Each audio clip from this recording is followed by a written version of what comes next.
하나님께서 오늘 우리에게 주시는 말씀은 여호수아 1장 1절에서 9절까지의 말씀입니다. 제가 받들어 읽겠습니다. 여호와의 종 모세가 죽은 후에 여호와께서 모세의 수종자 눈의 아들 여호수아에게 말씀하여 이르시되 내 종 모세가 죽었으니 이제 너는 이 모든 백성과 더불어 일어나 이 요단을 건너 내가 그들 곧 이스라엘 자손에게 주는 그 땅으로 가라. 내가 모세에게 말한 바와 같이 너희 발바닥으로 밟는 곳은 모두 내가 너희에게 주었노니 곧 광야와 이 레바논에서부터 큰 강 곧 유브라데 강까지 해쪽 속의 온 땅과 또 해지는 쪽 대해까지 너희의 영토가 되리라. 내 평생에 너를 능히 대적할 자가 없으리니 내가 모세와 함께 있었던 것 같이 너와 함께 있을 것임이니라. 내가 너를 떠나지 아니하며 버리지 아니하리니 강하고 담대하라. 너는 내가 그들의 조상에게 맹세하여 그들에게 주리라 한 땅을 이 백성에게 차지하게 하리라. 오직 강하고 극히 담대하여 나의 종 모세가 내게 명령한 그 율법을 다 지켜 행하고 우로나 좌로나 치우치지 말라. 그리하면 어디로 가든지 형통하리니 이 율법책을 내 입에서 떠나지 말게 하며 주야로 그것을 묵상하여 그 안에 기록된 대로 다 지켜 행하라. 그리하면 내 길이 평탄하게 될 것이며 내가 형통하리라. 내가 내게 명령한 것이 아니냐. 강하고 담대하라. 두려워하지 말며 놀라지 말라. 내가 어디로 가든지 내 하나님 여호와가 너와 함께 하느니라 하시니라. 아멘. 그럼 오늘 함께 나눌 말씀의 제목은 애굽과 광야를 지나 가나안으로입니다. 교회를 오신 지 신앙생활 하신 지 얼마 안 되신 분은 이게 무슨 얘기인가 좀 이해가 잘 안 되실 수 있습니다. 좀 설명을 드리면요, 하나님께서는 갈대아 우르라는 곳에 살고 있었던 아브라함을 불러내십니다. 갈대아 우르는 이 메소포타미아 문명이 발생한 그곳입니다.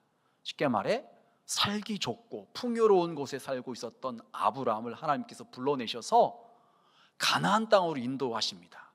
가나안 땅은 어딜까요? 오늘날 팔레스타인 지역입니다. 그곳으로 인도하셔서 하나님께서 하시는 말씀이 그곳을 그와 그의 후손에게 주겠다고 약속을 하십니다. 그런데 그가 약 75세의 부름을 받았음에도 불구하고 자녀가 없는 것입니다.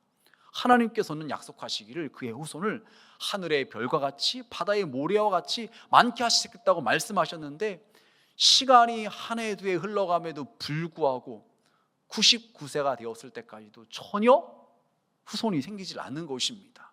그런데 100세가 되었을 때 하나님께서 그에게 아들을 주셨습니다. 그래서 그 아들이 이삭입니다. 이삭이 또 나이가 먹어서 장성해서 결혼을 해서 자녀를 낳고 쌍둥이 아들을 낳았는데 그 아들이 에서와 야곱입니다. 그리고 야곱이 12아들을 낳고 그 12아들이 12지파가 되어서 그들이 나중에 이스라엘 한 민족을 이루게 되는데, 그들이 우선은 야곱 때에 그의 가족이 70명이 애굽에 들어갑니다. 그런데 들어갈 땐 70명이었는데 430년이라는 시간이 흐른 후에 장정만 60만 명이 됩니다. 20세 이상의 남자가 60만 명이니까 뭐 여자하고 또 아이들까지 다 따지면은 최소한 200만 300만 명은 되지 않을까요? 그러니까 들어갈 때는 70명이었는데 430년 만에 엄청나게 많은 수로 만들어져서 한 민족이 되었습니다. 여러분, 그런데 애굽에서 이렇게 식구가 인구가 많아지다 보니까요, 애굽 사람들이 불안한 거예요. 혹시 다른 나라하고 전쟁을 할 때 이 이스라엘 사람들이 자기 편이 아니라 적군의 편이 되면 어떡할까? 그래서 그때부터 핍박을 합니다. 어떻게 핍박을 하냐면요, 남자 아이가 태어나면 무조건 죽이는 거예요. 죽여요. 그리고 이스라엘 사람들로 힘든 노동일을 시킵니다. 큰 건축 일을 하면서 막리를 시켜서 너무나 이스라엘 백성들이 힘들어서 어찌할 바를 모르는 거예요. 그때 그들이 한 것이 무엇이냐면요, 하나님께 부르짖는 것입니다. 하나님께 기도하는 것입니다. 그러자 하나님께서 어떻게 하셨는가요? 하나님께서 준비시킨 모세를 보내셔서 모세를 통해서 그들을 애굽에서 건져내십니다. 모세가 이스라엘 백성들을 이끌고서 이제 애굽에서 광야로 인도를 하는 것입니다. 그리고 그 광야에서 가나안 땅으로 들어가게 하시는 것입니다. 여러분, 이것이 바로 애굽과 광야를 지나 가나안으로 들어가는 내용인데요. 여러분, 이 내용이 단순히 이스라엘 그 민족의 한 역사 이야기로만 끝나는 그런 얘기가 아니라, 이것은 하나님께서 이 말씀을 통해서 우리의 신앙생활의 여정, 수준을 갖다가 말씀하고 계시는 것입니다. 여러분, 그래서 이것을 세 단계로 구분할 수가 있는데, 애굽은 무엇이냐? 구원받기 전에 앞으로 돌려가 주셔야 돼요. 애굽은 구원받기 전에 상태를 말하고 있는 것이고요. 광야는 무엇이냐? 구원받은 후에 연단의 단계를 말하는 거예요. 분명 구원받았음에도 불구하고 광야를 통과하면서 훈련받고 연단받는 시간이 있다는 것이죠. 그런 다음에 가나안에 들어가는 것입니다. 그래서 성숙한 믿음으로 사명을 감당하는 삶을 살아가는 것이 바로 가나안 단계의 영적 상태 수준이라고 말할 수가 있는 것입니다. 여러분, 우리는 이 세 가지 단계를 통해서 지금 내가 어떤 상태에 있는지, 신앙의 여정 가운데 지금 애굽에 있는지 아니면 광야에 있는지 아니면 가나안에 있는지 한번 점검해 보는 것이 필요한 것이죠. 그래서 우리 자신을 주님 앞에서 바로 세워나갈 수 있는, 애굽에만 머무르는 것이 아니라 광야에만 머무르는 것이 아니라 이제는 그것을 통과해서 가나안의 수준까지 자라날 수 있는, 주님의 마음을 품고 주님의 뜻을 이룰 수 있는 그런 자가 되어야 된다는 것입니다. 그래서 이 내용을 우리가 지금 하나님 나라 만들기 새벽에 진행되고 있는데요, 그때 배운 내용들인데 못 오신 분들 계셔서 제가 다시 한번 반복해서 말씀을 드리는 것입니다. 구체적으로 보시면 첫 번째로 애굽은 구원받기 이전의 상태입니다. 여러분, 이스라엘 백성들이 애굽에서 있을 때 애굽의 왕을 바로라고 그러는데, 바로가 이스라엘 백성들을 핍박을 했습니다. 그리고 힘든 일을 시켰어요.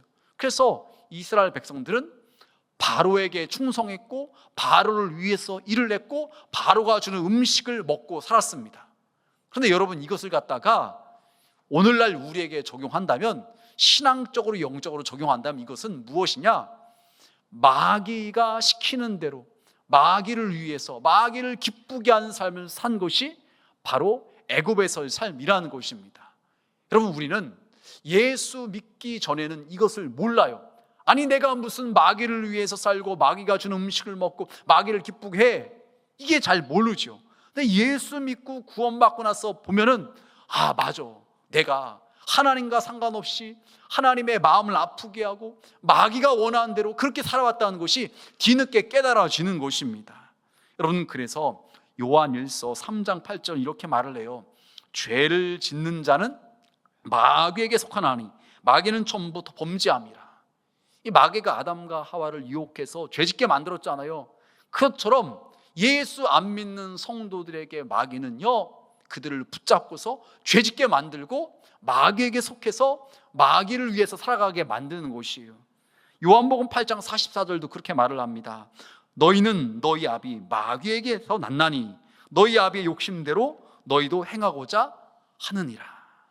여러분, 구원받기 이전에는요, 우리 사람이 하나님과 원수 관계에 있어요. 그래서 마귀에게 속해서 마귀를 기쁘게 하는 것이 예수 믿기 이전의 영적 상태였다는 것입니다. 여러분, 이스라엘 백성들이 그랬던 것이에요. 근데 하나님께서 그들을 불쌍히 여기시고 그들을 구원하시기 위해서 누구를 보내셨는가요? 준비된 목자라고 말할 수 있는 모세를 보내시는 거예요. 그래서 모세가 바로를 만나는 것이에요. 그래서 바로와 함께 싸우는 것입니다. 여러분, 이것은 무엇을 말하냐면요, 아이가 어렸을 때 사고를 쳐요. 문제를 일으켜요. 그러면 본인이 수습을 하는가요? 못하잖아요. 누가 해주는가요? 엄마 아빠가 대신 다 일 처리하는 거죠. 마찬가지로 애굽에 있는 상태에서는요, 이스라엘 백성 스스로가 거기서 빠져나오지를 못하는 것입니다. 예수 믿기 전에 있는 상태에 있었을 때 스스로 혼자 하나님께로 나오지 못하는 것입니다. 그럼 여러분 누가 도와주는가요?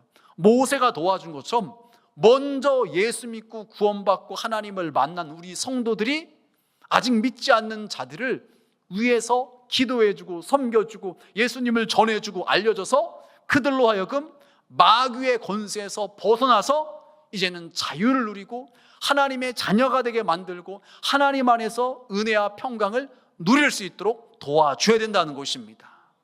여러분, 그래서 우리가 11월 2일 날 VIP 초청주의를 정하고서 우리가 해야 되는 것이 무엇이냐? 우리 주변에 이스라엘 백성들처럼 애굽에서 방황하고 있는 영혼들, 마귀에게 속했는데도 그것을 모르고서 그냥 죄악 가운데서 허덕이면서 힘들어하고 어찌할 바를 모르는 자들에게 예수님을 알려줘야 되는 것입니다. 우리가 받은 은혜를 나눠줘야 된다는 것입니다. 예수 믿어야지 구원받는다는 것을 알려줘야 되는 것입니다. 알려주지 않으면 그들은 모르고서 혼자서 그 죄악의 웅덩이에서 혼자 힘으로 나오려고 발버둥을 치는데 나오지 못하고 힘들어하고 허덕일 수밖에 없는 것입니다. 여러분, 그래서 이 애굽이라는 영적 단계에서 가장 중요한 것이 무엇이냐? 유월절을 경험하는 것이에요. 여러분, 출애굽기 12장에 보면은 유월절 사건에 대한 이야기가 나오는데 23절에 이렇게 말을 합니다. 여호와께서 애굽 사람들에게 재앙을 내리려고 지나가실 때에, 왜 하나님께서 애굽 사람들에게 재앙을 내리려고 하시냐? 이스라엘 백성들을 내보내라고 하는데도 내보내질 않는 거예요. 그래서 이미 첫 번째부터 9번째 재앙까지 내렸는데도 보내지 않으니까 마지막 재앙이 무엇이냐? 장자의 죽음이라는 재앙을 내리시려고 하는 것이에요. 그런데 이스라엘 백성들도 거기 애굽 가운데 살고 있다 보니까는 하나님께서 이스라엘 백성들을 살리시려고 하시는 방법이 무엇이냐? 문 임방과 문 위쪽을 말하는 것입니다. 그 다음에 좌우 설주, 문 좌우 기둥을 말하는 거예요. 거기에 피를 보시면 여호와께서 그 문을 넘으시고 멸하는 자에게 너희 집에 들어가서 너희를 치지 못하게 하실 것임이니라. 어린 양을 잡아서 피를 임방과 좌우 설주에 바르라는 것입니다. 그러면 죽음의 사자가 들어가려고 할 때 피를 보고서 거기를 넘어간다. 패스 오버, 유월한다는 것입니다. 그래서 이스라엘 백성들은 한 명도 장자가 죽지 않고 살았고, 피를 바르지 않은 애굽 사람들은 짐승의 첫째도 죽었고 사람의 첫째도 다 죽게 되었다는 것입니다. 여러분, 이것을 통해서 하나님께서 말씀하시는 것은요, 우리가 구원받은 것, 이스라엘 백성들이 살아나는 것은 그들의 수고, 그들의 노력을 통해서 된 것이 전혀 아니라는 것입니다. 여러분, 한번 생각해 보세요. 애굽 사람이라고 착한 사람이 없겠습니까? 선한 사람이 없겠습니까? 칭찬받고 존경받을 만한 삶을 살아온 사람들이 있었을 것이에요. 반대로 이스라엘 사람이라고 다 착한 사람이 없겠습니까? 아닐 거예요. 못되고 나쁜 사람, 남에게 상처 주고 남에게 피해를 주고 그런 사람도 있었을 거예요. 그런데 구원의 문제만큼은 우리의 노력이나 선행으로 되어지는 것이 아니라 오직 피가 발라졌느냐 발라지지 않았느냐, 그것에 의해서 결정된다는 것입니다. 여러분, 그래서 죄가 없으신 예수님께서 우리를 구원하시기 위해서 이 땅에 오셔서 대신 십자가에 못 박히심으로 말미암아 피를 흘려주신 것입니다.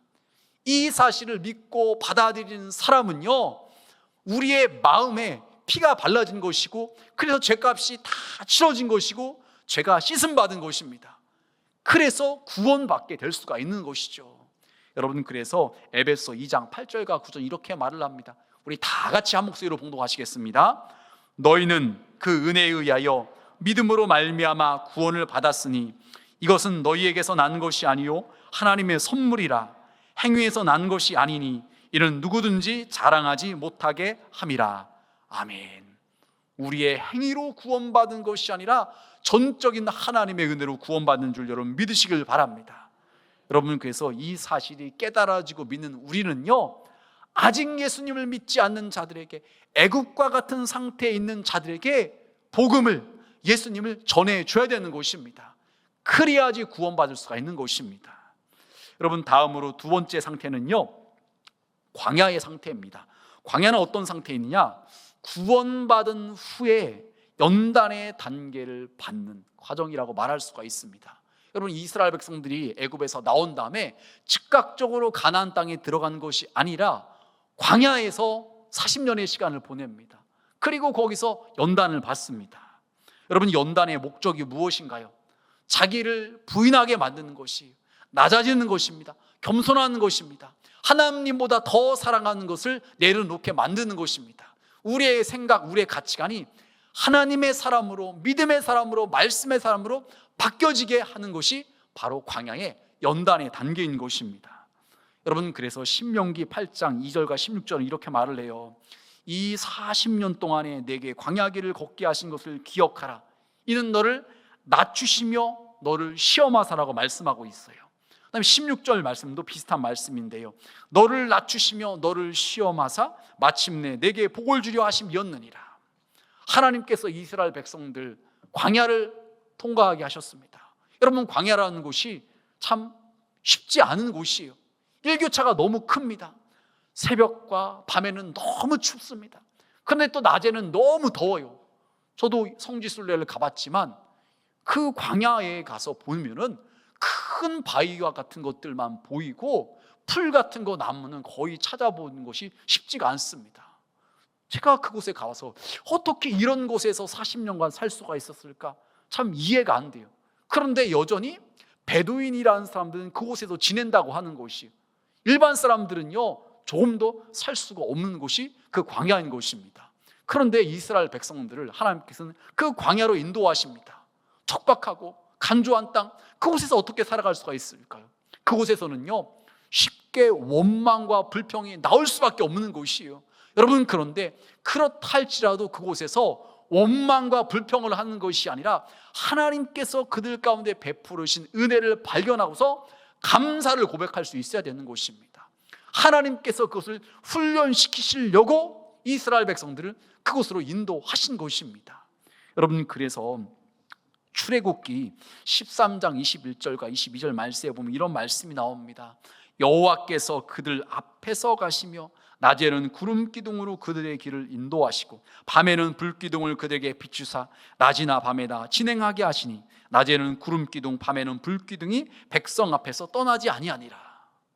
여러분, 하나님께서 눈에 보일 정도로 분명하게 그들과 함께 하시는 것을 보여주셨습니다. 그리고 그들의 길을 인도하셨다는 것입니다. 그래서 그들은요 하나님의 인도하심을 따라가면 되는 것입니다. 여러분, 이것은 오늘 우리도 마찬가지입니다. 하나님께서 우리를 구원하신 다음에 그냥 우리를 홀로 내버려 두는 것이 아니라 우리와 함께 하시는 것입니다.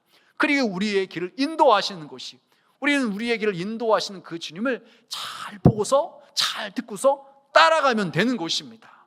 여러분, 그런데 조건이 있어요. 따라갈 때 어떻게 따라가야 될까요? 여러분, 누가복음 9장 23절에 예수님께서 이렇게 말씀을 하세요. 또 무리에게 이르시되 아무든지 나를 따라오려거든 자기를 부인하고 날마다 제 십자가를 지고 나를 따를 것이니라. 여러분, 이스라엘 백성들이 광야에서 훈련받는 그 목적 중에 하나가 바로 자기를 부인하게 만드는 것입니다. 내 생각, 내 계획, 내 뜻, 이것을 내려놓는 것입니다. 그리고 하나님의 말씀에 순종하는 거예요. 하나님의 뜻을 따라가는 것입니다. 여러분, 그래서 광야에서는 하나님보다 더 가치 있게 여겼던 것들, 더 의미를 두었던 것을 갖다가 내려놓는 그런 훈련을 받는 것입니다. 여러분, 이스라엘 백성들이 시내산에서 무엇을 받았죠? 십계명, 말씀을 받았습니다. 이제는 애굽에서 살던 방식, 애굽의 가치관, 애굽의 문화, 그런 것을 벗어버리고서 이제는 죄악된 과거의 모습에서 변화가 되어서 말씀의 사람으로, 믿음의 사람으로 바뀌어지는 것입니다. 새로운 피조물로 이제는 거듭나는 것입니다. 여러분, 그것을 위해서 바로 이 광야의 시간을 갖게 하셨다는 것입니다. 여러분, 그래서 이렇게 변화된 사람으로 가나안 땅이 들어갈 때 어떻게 살게 되느냐? 이제 세 번째 가나안은요, 성숙한 믿음으로 사명을 감당하는 삶을 살아가는 것이에요. 여러분, 아까도 말씀드렸지만 애굽에서는 바로와 옆에 누가 나아갔는가요? 누가 바로와 싸웠는가요? 모세 혼자 그랬죠. 아론과 함께 가서 내 백성을 하나님께서 내보내셔라고 그랬다. 빨리 우리 이스라엘 백성들 내보내달라고 여러 번 간청하고 그렇게 하나님의 말씀을 전했습니다. 혼자서 이스라엘 백성을 대표해서 싸웠죠. 그런데 광야에서는 어떻게 했습니까?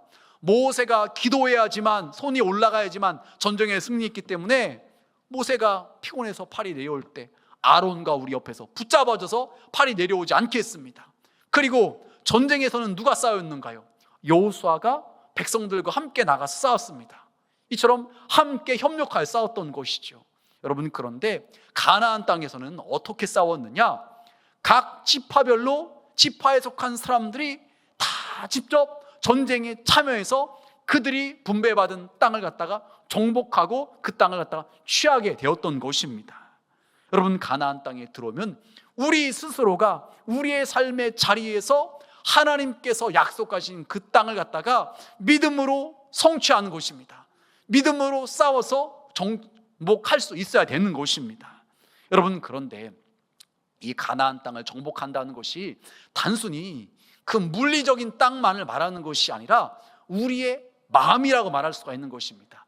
믿지 않는 사람들의 마음이 하나님께로 돌이키는 것, 그래서 그들의 마음에도 하나님께서 왕으로 좌정하셔서 통치하셔서 하나님의 나라가 이루어지는 것, 이것이 바로 가나안 땅을 정복하는 의미라고 말할 수가 있는 것이죠. 여러분, 그래서 역대상 16장 23절 이렇게 말을 합니다. 온 땅이여 여호와께 노래하며 그의 구원을 날마다 선포할지어다. 여기서 말하는 그 온 땅이라는 말의 땅의 그 히브리어 말이 에레츠라는 말인데, 그것은 사람의 마음을 말하고 있는 것이에요. 그래서 온 땅이여라는 말은 온 모든 사람들의 마음이 하나님을 노래하며 그의 구원을 날마다 선포한다는 그런 말씀인 것입니다. 여러분, 그래서 우리가 예배 시간에 이 마지막에 이 산지를 내게 주소라고 찬양을 부르잖아요. 여러분, 우리는 그 찬양을 부를 때 어떤 마음으로 불러야 될까요? 믿지 않는 사람들이 주님께로 돌아온 것을 꿈꾸면서 불러야 되는 것입니다.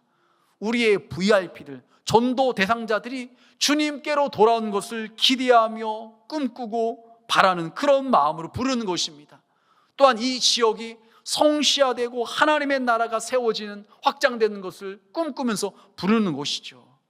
여러분, 그래서 그 이스라엘 백성들은 그 일을 위해서 어떤 일을 했는가요? 여호수아 18장 8절에 보면 이렇게 말씀하고 있습니다. 그 사람들이 일어나 떠나니 여호수아가 그 땅을 그리러 간 사람들에게 명령하여 이르되 가서 그 땅을 두루다니며 그것을 그려 가지고 내게로 돌아오라. 내가 여기 실로의 여호와 앞에서 너희를 위하여 제비를 뽑으리라 하니. 여러분, 앞에 현수막 보이시죠? 오른쪽에 뭐가 있는가요? 아산시 지도가 있습니다. 거기에 막 읍면 동별로 구체적으로 나눠져 있습니다. 여러분, 그래서 하나님 나라 만들게 하는 첫날 특별한 순서를 가졌는데 뭐가 있었냐면요, 한 분씩 앞으로 나와서 아산시 읍명동 하나씩 제비를 뽑는 시간을 가졌습니다. 그것을 왜 했느냐? 그 뽑은 그 읍면동을 마음에 품고서 기도하자는 거예요. 그래서 거기에 보면은 여러분이 뽑으신 그 읍면동에 인구가 기록이 되어 있습니다. 그래서 그 사람들이 다 예수님 믿고 구원받기를 위해서 기도하자는 것입니다. 여러분, 우리는 연약하지만 우리가 기도할 때, 우리가 믿음으로 선포할 때 하나님께서는요, 우리의 기도를 들으시는 것입니다. 그래서 그 사람들이 예수 믿고 구원받게 되는 것이고 그 지역이 성시화되고 하나님의 나라가 세워질 수가 있는 것입니다. 여러분, 그래서 우리가 가나안 수준으로 살아간다는 것은요, 하나님의 통치 가운데 살아가는 것입니다. 우리의 심령에 하나님의 나라가 이루어지는 것입니다. 그래서 하나님의 통치를 받는 사람들은 가장 그 중요한 것이 무엇이냐? 하나님의 말씀에 순종하는 것이에요. 여러분, 광야를 살아갈 때 이스라엘 백성들이 어떤 모습을 보였는가요? 원망 불평했습니다. 투덜거렸습니다. 대적했습니다. 하나님 말씀에 불순종했습니다. 그래서 그런 사람들은 가나안 땅에 들어가지 못하고 20세 이하의 사람들만 들어갔습니다. 왜 그랬는가요? 자아가 죽질 않았어요. 자기 부인이 안 된 것입니다. 그러다 보니까는 원망불평할지 순종하지 못했던 것입니다. 여러분, 그러나 20세 이하의 사람들은 잘 훈련받아서 이제는 그의 마음에 하나님의 통치를 받아들여서 순종하는 사람이 되는 것입니다. 여러분, 그래서 그들은 어떤 모습을 보이냐면요, 이 여호수아 이제 3장 15절에서 16절 말씀에 보면 이런 말씀이 나옵니다. 요단이 곡식 거두는 시기에는 항상 언덕에 넘치더라.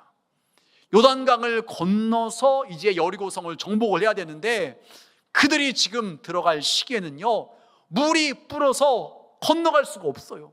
잘못 들어갔다가 급류에 휩쓸려서 다 죽을 수가 있는 곳입니다. 그런데 하나님께서 거기를 갖다 밟고 지나가라고 말씀하시는 거예요. 그래서 궤를 맨 자들이 요단에 이르며 궤를 맨 제사장들의 발이 물가에 잠기자 어떤 일이 벌어졌을까요? 16절 말씀에 보니까 곧 위에서부터 흘러내리던 물이 그쳐서 사르단에 가까운 매우 멀리 있는 아담 성읍 변두리에 일어나 한 곳에 쌓이고, 흘러내리던 물이 그치고 한 곳에 쌓였다는 거예요. 그리고 아라바의 바다 여매로 향하여 흘러가는 물은 온전히 끊어짐에 백성이 여리고 앞으로 바로 건널세. 여러분, 기적이 일어난 곳입니다. 이스라엘 백성들이 홍해 앞에 섰을 때 홍해가 바람이 계속 불어서 바람 때문에 좌우로 물이 갈라지고 이스라엘 백성들은 마른 땅을 밟고 건너갔습니다. 뒤에서 쫓아오던 애굽 군대는요, 갑자기 흑암으로 인해서 더 이상 쫓아오지 못합니다. 이스라엘 백성들이 홍해를 다 통과한 후에 그 어둠이 거쳐지고 다시 물이 합쳐져서 뒤에서 쫓아오던 애굽 군사들은 다 물에 빠져 죽었습니다. 그런데 지금 또 그와 같은 기적이 일어나는 것입니다. 물이 넘쳐서 불어서 건널 수 없을 정도로 많았을 때인데 언약궤를 맨 제사장들이 믿음으로 발을 내디뎌서 요단강 물을 밟는 순간 위에서부터 흘러내리던 물이 그치고 한 곳에 쌓이고 물이 끊어졌다는 것입니다. 그래서 이스라엘 백성들이 그 요단강을 갖다가 다 건너서 여리고 앞으로 갈 수 있게 되었던 곳입니다. 여러분, 순종할 때 믿음의 사람들이, 가나안 수준의 사람들은 이렇게 순종하는 사람들이고 그들의 순종을 통해서 하나님의 역사가 일어나게 된다는 거죠. 여러분, 비슷한 말씀이 여호수아 6장에도 나와요. 너희 모든 군사는 그 성을 둘러 성 주위를 매일 한 번씩 돌되 엿새 동안을 그리하라. 제사장 7은 7 양각 나팔을 잡고 언약궤 앞에서 나아갈 것이요, 7째 날에는 그 성을 7번 돌며 그 제사장은 나팔을 불 것이요. 여리고 성을 갖다가 이제는 정복을 해야 되는 것인데 하나님께서 하시는 말씀이 다른 것을 준비하는 것이 아니라 모든 백성들이 여리고 성을 하루에 한 바퀴씩 돌라는 거예요. 근데 돌 때 아무 소리도 하지 말고 입 꽉 다물고 조용히 돌라는 것입니다. 6일간. 그리고 7일째는요 7바퀴를 돌고서 다 돈 다음에 소리를 지르라는 것입니다. 여러분, 이게 어쩜 너무나 황당한 이야기 같잖아요. 아니, 무슨 그런다고 성이 무너지기를 하겠습니까? 이게 우리의 일반적인 생각이잖아요. 그런데 이스라엘 백성들이 순종했을 때 성이 무너지고 그것을 정복하게 되었다는 거죠. 여러분, 이게 어떻게 가능케 되었는가요? 광야에서 훈련받고 연단받은 사람들이 있기 때문에 가능했던 것이에요. 자기를 부인하게 되는 것입니다. 내 생각, 내 뜻, 이거 안 되는데, 이게 뭐야? 말도 안 되게 아침 일찍부터 이게 뭐 하는 짓이야? 이런 생각이 들 수 있었는데 그 생각을 다 내려놓고 하나님께서 지시하시니까 아멘 아멘 하고 순종하고 돌았던 것입니다. 조용하라니까 조용하고 외치라니까 외쳤던 것입니다. 그랬더니 그 기적과 같은 일들이 그들의 순종을 통해서 있게 되었다는 것입니다. 여러분, 가나안을 살아간다는 것이 무엇입니까? 내 생각, 내 뜻 내려놓고서요 이제는 주님 말씀에 온전히 순종해서 주님께서 맡겨신 사명을 감당하는 삶인 것입니다. 여러분, 그래서 가나안을 살아가는 성도들은요 하나님의 말씀에 귀를 기울이고 하나님의 말씀에 순종하는 것입니다. 그럴 때 하나님께서 우리와 함께 하시고 우리 가운데 역사하시는 것을 얼마든지 우리가 경험할 수가 있는 것입니다. 여러분, 이어지는 여호수아 5장 12절은 이렇게 말을 합니다. 또 그 땅의 소산물을 먹은 다음 날에 만나가 그쳤으니 이스라엘 사람들이 다시는 만나를 얻지 못하였고 그 해에 가나안 땅의 소출을 먹었더라. 여러분, 우리가 신앙생활 처음 할 때는요 특별히 하나님께서 우리가 믿음이 연약하니까 기적과 같은 것들을 많이 보여주십니다. 기도 응답도 엄청 빠르게 일어납니다. 여러분, 지금 이스라엘 백성들이 애굽에서 나와서 광야에서 있는 동안 40년간 하늘에서 뭐가 내렸죠? 만나가 내렸습니다. 그래서 먹을 걱정하지 않아도 됐습니다. 여러분, 이것이 기적 중에 기적이잖아요. 여러분, 먹고 살기 위해서 얼마나 부단히 노력하십니까? 이른 새벽부터 밤늦게까지 열심히 일하시고 그거 가지고서 월급 받아서 돈 벌어서 살아가시잖아요. 여러분, 그런데 이스라엘 백성들 광야 생활하는 40년 동안 먹을 걱정하지 않았다는 것입니다. 하나님께서 날마다 기적으로 그렇게 채워주셨어요. 여러분, 그런데 이제 가나안 땅에 들어갔으니까 그곳에서 농사짓고 추수해서 거둬들이는 것이 있으니까 더 이상 하나님께서 그렇게 기적처럼 만나를 내려주시 않으셨다고 됐다는 것이요, 이제 그들의 삶의 자리에서 그들이 성실하게 일하면서 하나님께서 주신 은혜를 누리면서 그것을 거두며 살아가는 것입니다. 여러분, 그런데 이것을 갖다가 우리가 이렇게 생각을 할 수가 있습니다. 땅에 씨앗을 심고 뿌렸을 때 그것이 싹이 나서 열매를 맺고 자라고 거두는 것처럼 우리도 가나안 수준의 성도라면은요, 이제는 주님께서 기뻐하시는 일을 위해서 헌신하고 주님께서 기뻐하시는 열매를 맺으며 살아가야 된다는 거죠. 여러분, 요한복음 4장 34절에서 예수님께서 이렇게 말씀을 하세요. 예수께서 이르시되 나의 양식은 나를 보내신 이의 뜻을 행하며 그의 일을 온전히 이루는 것이니라. 여러분, 우리는 육신을 입고 있기 때문에 먹어야 살 수 있죠. 마셔야 살 수 있습니다. 여러분, 그런데 그것도 중요하지만 우리 예수님께서 말씀하신 것처럼 우리의 양식은요, 우리를 보내신 하나님의 뜻을 행하여 그분의 일을 온전히 이루는 것이 되어야 된다는 것입니다. 여러분, 우리가 신앙생활을 해오면서 지금까지 살아오면서 주님께 받은 은혜가 너무 큰 거예요. 나 같은 것이 어떻게 구원받아서 하나님의 자녀가 되었고 영원한 천국을 소유하고 말로 닿을 수 없는 하나님의 그 축복을 갖다 누리며 살아가는가. 내 모습을 볼 때는 그런 자격이 전혀 없어요. 하나님 앞에 나올 수 없는 부끄러운 존재예요. 그런 나를 구원해 주신 하나님의 은혜가 너무나 큰데, 구원해 주신 것뿐만 아니라 지금까지 수많은 하나님의 은혜와 사랑을 갖다가 받게 하셨다는 것이 너무나 감사해요. 여러분, 이것이 깨달아지는 성도라면요, 애굽에서 건짐받고 또 광야에서도 하나님께서 인도하신 것이 깨달아진 성도라면요, 가나안 수준으로 살아갈 때 이제는 내 생각, 내 욕심대로만 살아가는 것이 아니라, 내 야망을 위해서만 살아가는 것이 아니라 하나님 마음을 좀 헤아려 알고 하나님의 뜻을 이루어 드리는, 거기에 우리의 관심이 있어야 된다는 것입니다. 여러분, 사도행전 20장 24절에 보면 그런 사람의 이야기가 나옵니다. 내가 달려갈 길과 주 예수께 받은 사명, 곧 하나님의 은혜의 복음을 증언한 일을 마치려 하면은 나의 생명조차 조금도 귀한 것을 여기지 아니하노라. 사도 바울 원래 예수 믿는 사람을 핍박하던 사람이었죠. 그런데 부활하신 예수님을 만나고 났더니 주님께 받은 은혜가 너무나 큰 거예요. 죄인 중에 괴수 같은 자기를 구원하여 주시고 사도로 세워주셔서 귀한 일을 맡겨주셨다는 것이 너무나 감사하니까 주님께 받은 사명을 감당하는데 자신의 목숨조차도 아끼지 않고 그 일에 최선을 다했다는 것입니다. 여러분, 이 말씀은 여러분에게 목회자가 되십시오, 선교사가 되십시오 말씀드리는 것이 아닌 것이요, 여러분의 삶의 자리에서, 가정에서, 직장에서, 학교에서 하나님께서 여러분에게 맡겨주신 사명이 있다는 것입니다. 여러분 주변에 믿지 않는 자들이 있습니다. 아직 하나님을 모르는 자들이 있습니다. 애국과 같이 세상에서 방황하는 영혼들이 있습니다. 그들을 주님께로 인도하라는 것입니다. 그들 혼자의 물은 나올 수가 없습니다. 우리가 기도해야 되는 것입니다. 우리가 섬겨줘야 되는 것입니다. 우리가 권면해야 되는 것입니다.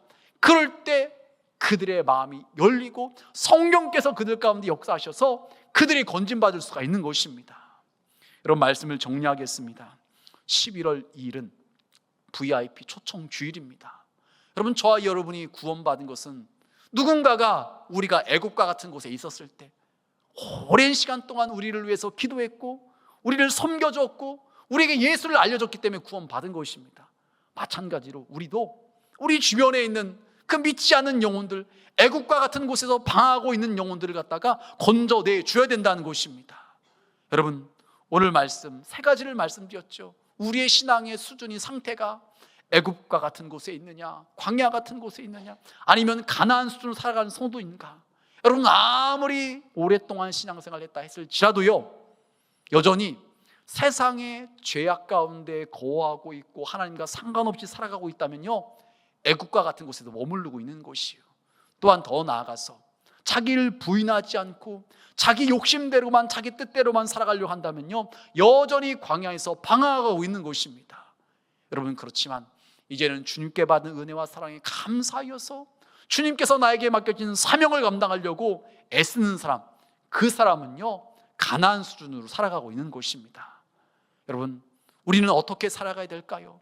주님께 받은 은혜가 크다면, 주님께서 나를 사랑하시는 것이 깨달하고 믿어진다면요, 우리는 더 이상 애굽에서, 광야에서 헤매이고 방황하는 그런 수준으로 살아가면 안 된다는 것입니다. 이제는 그것을 지나서 가나안 수준으로 하나님을 기쁘시게 하고 사람을 행복하게 하는 그 수준으로 살아갈 수 있어야 되는 것입니다. 바라긴 예배에 오신 우리 온천중의 모든 성도님들은 이제는 애굽과 광야를 지나서 가나안 수준으로 살아가서 하나님을 기쁘시게 하고 사람을 행복하게 할 수 있는 우리 모두가 되시길 주님의 이름으로 축복합니다.